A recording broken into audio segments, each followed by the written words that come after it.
ओम नमः शिवाय। वैदिक सनातन में आपका स्वागत है। श्री शिव महापुराण में विद्वेश्वर संहिता के 11वें अध्याय का श्रवण करेंगे। इस अध्याय में शिवलिंग की स्थापना, उसके लक्षण और पूजन की विधि का वर्णन तथा शिव पद की प्राप्ति कराने वाले सत्कर्मों के विवेचन के बारे में जानेंगे। ऋषिगण बोले, हे सूत जी, शिवलिंग की स्थापना कैसे करनी चाहिए, उसका लक्षण क्या है तथा उसकी पूजा कैसे करनी चाहिए, किस देश में किस काल में करनी चाहिए और किस द्रव्य के द्वारा इसका निर्माण करना चाहिए। सूत जी बोले, हे महर्षियों, मैं आप लोगों के लिए इस विषय का वर्णन करता हूँ। ध्यान देकर समझिए। अनुकूल एवं शुभ समय में किसी पवित्र तीर्थ में अथवा नदी आदि के तट पर रुचि के अनुसार ऐसी जगह शिवलिंग की स्थापना करनी चाहिए जहाँ नित्य पूजन हो सके। पार्थिव द्रव्य से, जलमय द्रव्य से अथवा धातुमय पदार्थ से आपकी रुचि के अनुसार कल्पोक्त लक्षणों से युक्त शिवलिंग का निर्माण करके उसकी पूजा करने से उपासक को उस पूजन का पूरा पूरा फल प्राप्त होता है।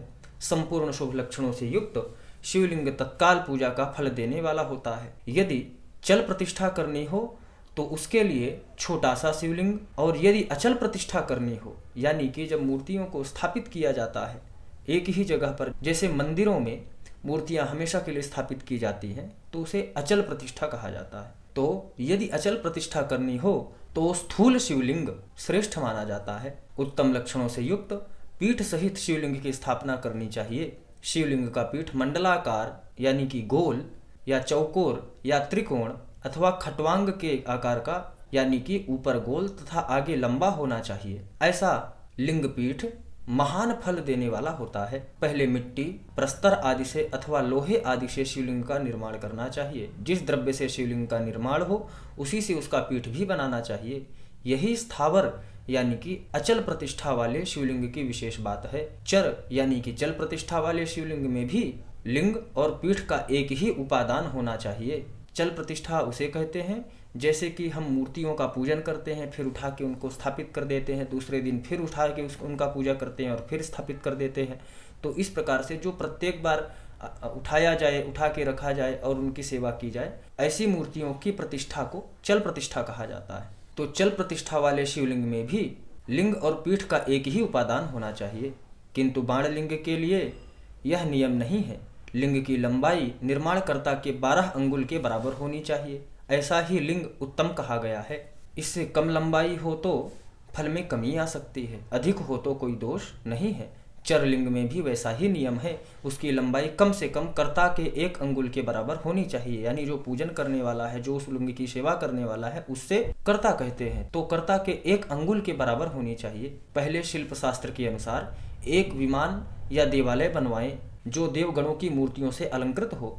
उसका गर्भगृह बहुत ही सुंदर, सदृढ़ और दर्पण के समान स्वच्छ हो। उसे 9 प्रकार के रत्नों से विभूषित किया गया हो। उसमें पूर्व और पश्चिम दिशा में 2 मुख्य द्वार हों।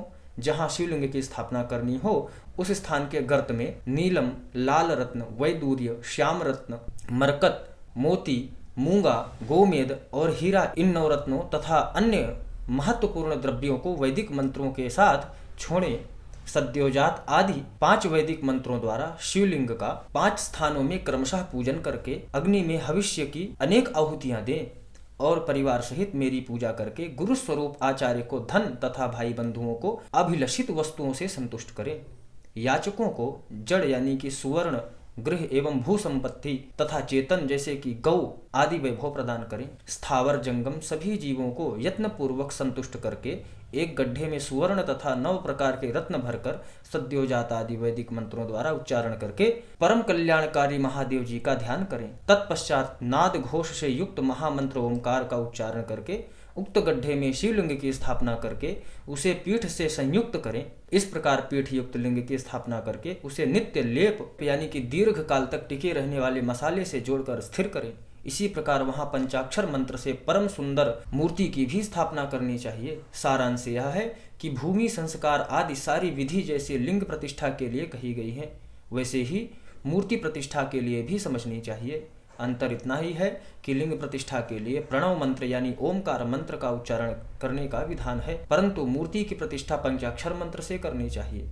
जहाँ लिंग की प्रतिष्ठा हुई हो वहाँ भी उत्सव के लिए बाहर सवारी निकालने आदि निमित्त मूर्ति को रखना चाहिए। मूर्ति को बाहर से भी लिया जा सकता है। बाह्य मूर्ति वही लेने योग्य है जो साधु पुरुषों द्वारा पूजित हो। इस प्रकार लिंग में और मूर्ति में भी की हुई महादेव जी की पूजा शिव पद प्रदान करने वाली होती है। सभी पीठ परा प्रकृति जगदम्बा का स्वरूप है और समस्त शिवलिंग चैतन्य रूप है। जैसे भगवान शंकर देवी पार्वती को गोद में बिठाकर विराजते हैं, उसी प्रकार यह शिवलिंग सदा पीठ के साथ ही विराजमान होता है। इस तरह महालिंग की स्थापना करके विविध उपचारों द्वारा अपनी शक्ति के अनुसार नित्य पूजा करनी चाहिए तथा देवालय के पास ध्वजारोपण आदि करना चाहिए। इस प्रकार साक्षात शिव का पद प्रदान करने वाले लिंग की स्थापना करें अथवा चर लिंग में षोडशोपचारों द्वारा यथोचित रीत से क्रमशः पूजन करें। यह पूजन भी शिव पद प्रदान करने वाला होता है। आवाहन, आसन, अर्घ्य, पाद्य, पाद्यांग, आचमन,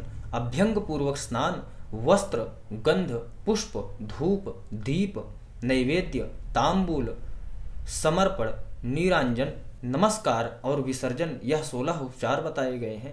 अथवा अर्घ्य से लेकर नैवेद्य तक विधिवत पूजन करके अभिषेक, नैवेद्य, नमस्कार और तर्पण ये सब यथाशक्ति नित्य करें। इस तरह किया हुआ शिव का पूजन शिव पद की प्राप्ति कराने वाला होता है।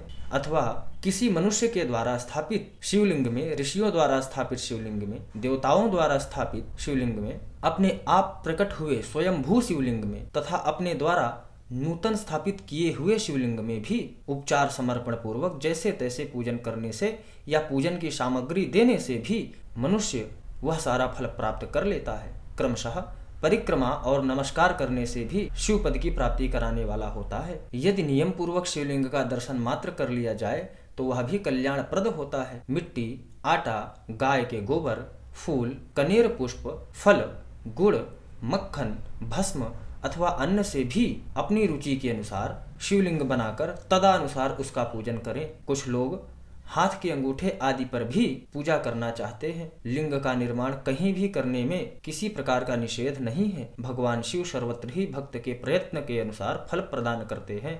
अथवा श्रद्धा पूर्वक शिव भक्त को शिवलिंग का दान या लिंग के मूल्य का दान करने से भी शिवलोक की प्राप्ति होती है। अथवा प्रतिदिन 10,000 प्रणव मंत्र का जप करें अथवा दोनों संध्याओं के समय 1,000 ओमकार का जप किया करें। यह क्रम भी शिव पद की प्राप्ति कराने वाला है। ऐसा जानना चाहिए, जप काल में मकरांत ओमकार का उच्चारण मन की शुद्धि कराने वाला होता है। समाधि में मानसिक जप का विधान है तथा अन्य सब समय उपांशु जप ही करना चाहिए, यानी कि बोल के ही जप करना चाहिए।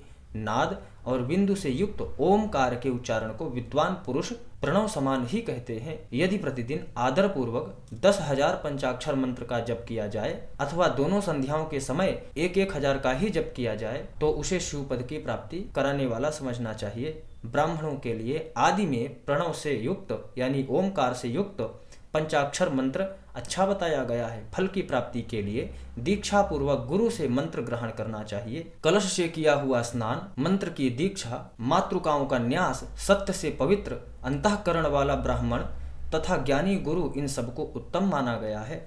द्विजों के लिए नमः शिवाय के उच्चारण का विधान है। द्विजेतरों के लिए अंत में नमः पद के प्रयोग की विधि है, अर्थात वे शिवाय नमः इस मंत्र का उच्चारण करें। स्त्रियों के लिए भी कहीं कहीं विधि पूर्वक अंत में नमः जोड़कर उच्चारण का ही विधान है, अर्थात कोई कोई ऋषि ब्राह्मण की स्त्रियों के लिए नमः पूर्वक शिवाय के जप की अनुमति देते हैं, अर्थात वे नमः शिवाय का जप करें। पंचाक्षर मंत्र का 5 करोड़ जप करके मनुष्य भगवान सदाशिव के समान हो जाता है। 1, 2, 3 अथवा 4 करोड़ का जप करने से क्रमशः ब्रह्मा, विष्णु, रुद्र तथा महेश्वर का पद प्राप्त हो जाता है। अथवा मंत्र में जितने अक्षर हों उनका पृथक पृथक 1-1 लाख जप करें अथवा समस्त अक्षरों का एक साथ ही जितने अक्षर हों उतने लाख जप करें। इस तरह के जप को शिव पद की प्राप्ति कराने वाला समझना चाहिए। यदि 1,000 दिन में प्रतिदिन 1 सहस्त्र के जप के क्रम से पंचाक्षर मंत्र का 10 लाख जप पूरा कर लिया जाए और प्रतिदिन ब्राह्मण भोजन कराया जाए तो उस मंत्र से अभीष्ट कार्य की सिद्धि होती है। ब्राह्मण को चाहिए कि वह प्रतिदिन प्रातः काल 1008 बार गायत्री जप करे। ऐसा होने पर गायत्री क्रमशः शिव का पद प्रदान करने वाली होती है। वेद मंत्रों और वैदिक सूक्तों का भी नियम पूर्वक जप करना चाहिए। वेदों के पारायण को भी शिव पद की प्राप्ति कराने वाला जानना चाहिए। अन्य जो बहुत से मंत्र हैं उनका भी जितने अक्षर हों उतने लाख जप करना चाहिए। एकाक्षर मंत्रों से इस प्रकार जो यथाशक्ति जप करता है वह क्रमशः शिव पद प्राप्त कर लेता है।